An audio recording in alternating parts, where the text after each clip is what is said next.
Hey, what's going on, everybody? Steve here, Rake and Profit over rakeandprofit.com. Today we're going to be talking with my buddy Miles, who's 22 years old, and 4 months ago he started selling Nike. What, Nike shoes only? Yeah, not apparel, shoes, that kind of, even some other types of products, but just Nike products in general on Amazon. Like getting that unlocked was really big because it's just one of like the big categories, the same way like textbooks, beauty, topicals, those kind of things. They're just a barrier to entry, so it's a big competitive advantage if you can get those done. So you said that you sold over $150,000 worth of Nike products on Amazon over what period of time? About 3-4 months, yeah. Oh my gosh.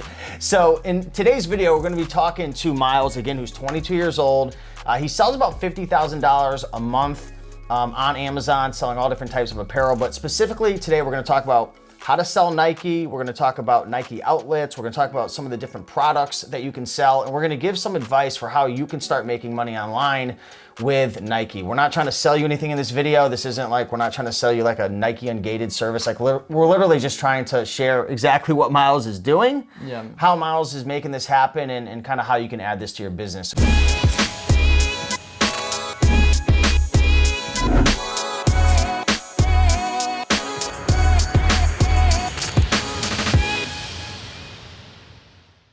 What are your thoughts on Nike, man? So it's obviously like the best brand. Like I've been selling shoes on like other marketplaces for like 5 years now. It's always kind of the one that everyone's kind of gone to. With Kanye going to Adidas, that did take a little dive into it. But regardless, like the same thing goes for Adidas. Like and Adidas on Amazon is good as well. But like the nice thing with Nike is like outlets are pretty popular, and then like all the big stores, like because they have such a high supply of Nike, they end up discounting Nike as well. And because there's such demand, that creates those market inefficiencies like we were talking about, where as resellers, we can make money through it.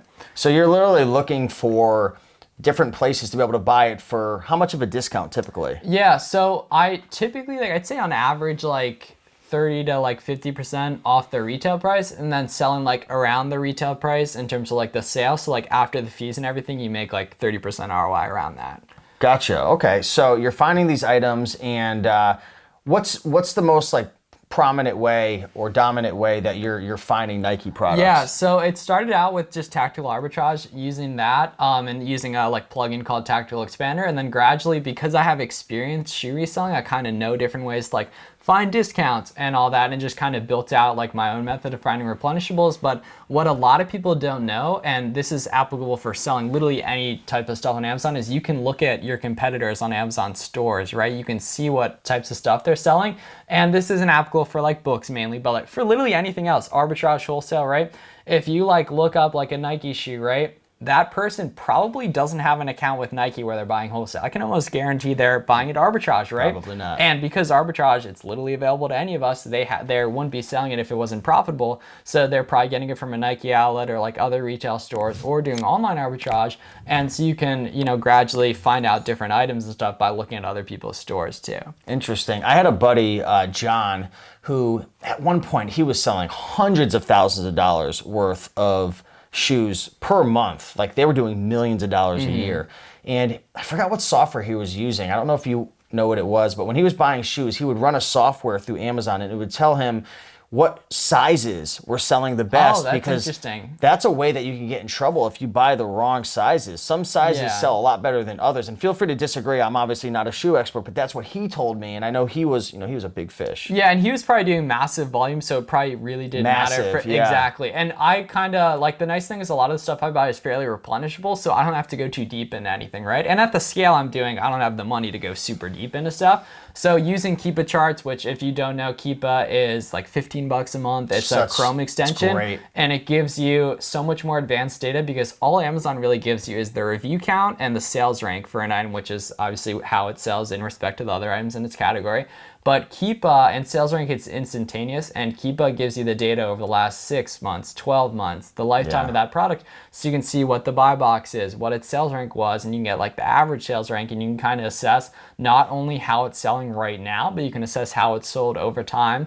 So sometimes people undercut like crazy, but they probably aren't buying stuff wholesale, so they probably don't have hundreds of a specific item, and even if they do, they're not making money on it if they're undercutting.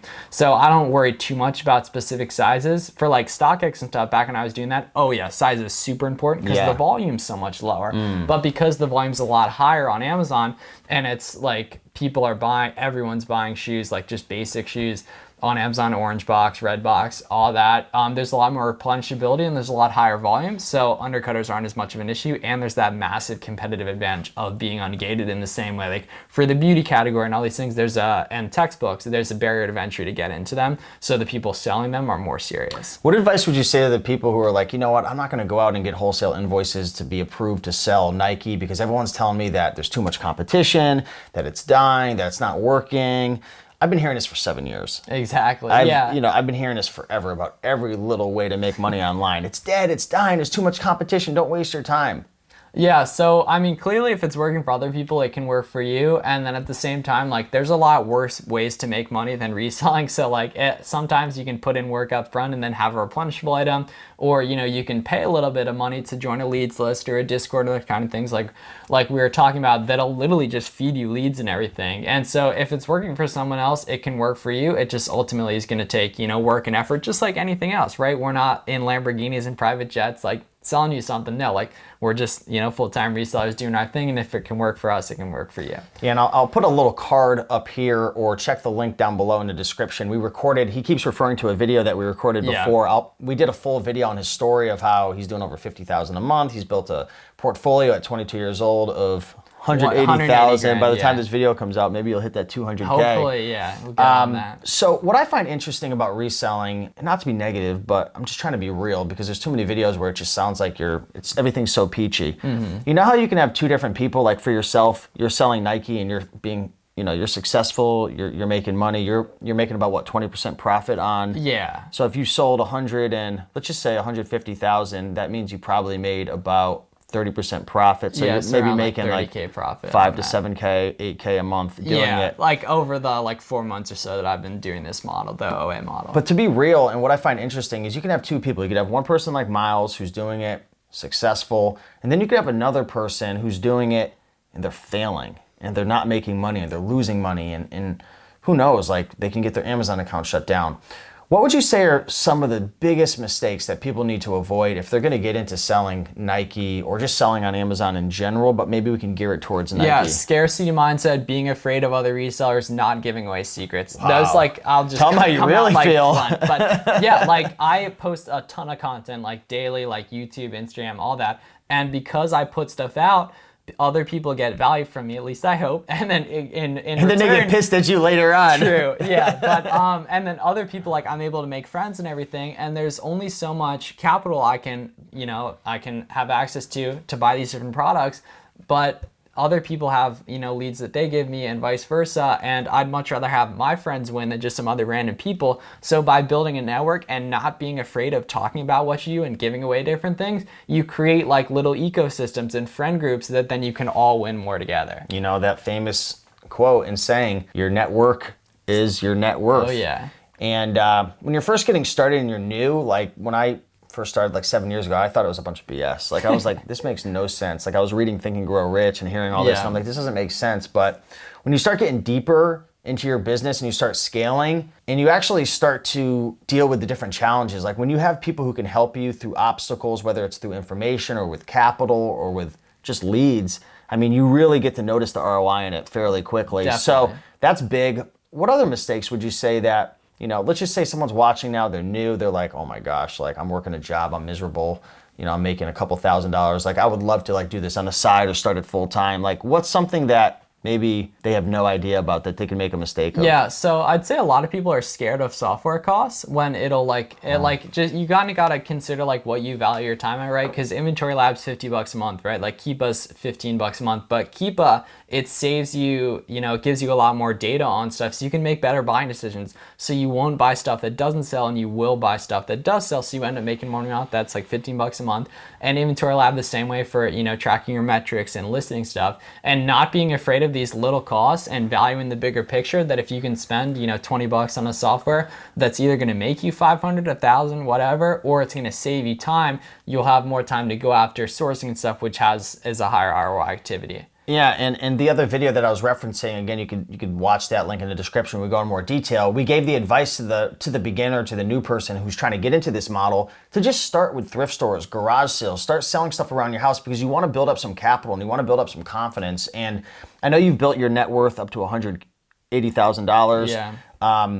I remember when I had like only a couple $1,000s in my bank account, right? Like 7 years ago. I made so many dumb decisions. And it wasn't because I was stupid, right? I'm not trying to say I'm the brightest bulb or anything, but I was fearful because like I was trying to hold on to every little like penny that I had that I would make bad decisions. So I guess the thing I'm trying to say is like try to build up that nest egg to $5, $6, $7, $8,000, like whatever that is for you. Because when I hit 10K, like something switched where I was like, shit's not gonna hit the fan like if I lose a couple $1,000. And like reselling is a very offensive game, right? Like the more time you put into sourcing, the more product you're gonna make. Like say in terms of like building your network, the more like content you put out, the more people you're going to attract that are like-minded, and that's going to grow your network, which will promote different opportunities and everything. But it's really like we talked about in the other video, just validating ideas quickly, like just trying stuff, like we're talking about the education system. Obviously we're not here to, you know, rag on the education system, but it kind of like it conditions you to, you know, wait for gatekeepers and everything, and the internet doesn't care, man. You can just pick up something and sell it, and literally that's what we do for a living, essentially, just finding stuff and selling it and just getting stuff done. Yeah, and again, I'm not here to rag on the education system, but in the education system, like you learn something and like that's permanent. You learn it and it's done. In the real world, especially with the internet world and reselling, you learn something, 2 days later it's changed. It's different. Like things are changing so fast. Like it could be stuff to do with your business, tax laws, Amazon rules, like different things that are going on in the world. Like things are changing so quick. So like your mindset really has to be sharp, because if you're the type of person who doesn't like learning and like trying different things out and experimenting, I personally, I hate to say this, I would not sell on Amazon. Yeah. Because things are, you just have to be willing to learn. Yeah, and I think the way you like kind of develop those skill sets and like, you know, the tenacity to actually go ahead and do it, like the work ethic, is through, you know, selling your old stuff, trying out other forms of reselling to ultimately test if it's really for you or not. Yeah, and start taking up meditation as well. But it's part of the growth. You know what I'm saying? Like, I'm not here saying I'm perfect. Like, I get pissed off all the time. Like, I deal with my issues and challenges. But the key is to be resourceful, to learn as much as you possibly can, and to ask for help. You know, there's great YouTube channels like Miles as well. His TikTok, I'll link all that down below. You could ask questions on this video. Oh, yeah. But it takes time. So start selling your stuff around the house. Anything else that people should really be aware of when it comes to Nike? Let's talk about maybe any mistakes with sourcing. Yeah, so like in terms of like if you're ungated in Nike and everything, the nice thing is, you know, you've gotten that information somehow, or like just been able to make it happen through like having good account metrics and everything. I would just start out like the Nike outlet, just looking through things. A big mistake I made is not considering women's and grade school shoes at the start. Oh, really? Customers on Amazon, like it's men, women, all types of people, they're buying everyday shoes, right? The types of stuff I was selling when I was doing like Yeezys and Jordans, that was pretty much exclusively men's. But people on Amazon are buying, you know, it's all different types of people. They're buying all different types of products. So definitely consider the women's and the grade school shoes as well. Interesting, cool. So where do you see the future of Nike and selling on Amazon going? Like, what are your thoughts? What are your goals moving forward? Yeah, so I'm going to keep doing what I'm doing. Try to diversify into more different types of products, like trying to start doing like some beauty online arbitrage, maybe some wholesale and stuff like that. But I think the important thing is to not see any type of model as an end game, right? Like some people get into books and that's all they want to do, right? Some people get into shoes and I suffer from this as well. And just always be learning, always be adapting to stuff, because like there's just tons of opportunity with different things. And as long as you're actively continuing to learn everything, good stuff's going to find you. Crazy question. What are your thoughts for the people who don't have a lot of money and they want to start by going into debt with credit cards, like 0% interest, 12 months, like different things like that? You know, it's such like an individual, like, I get that question all the time. I mean, I would just stay away from it, to be honest, but we're all people. You make your own choices. Credit cards make money because they know like a percentage of people who go into debt will never get out.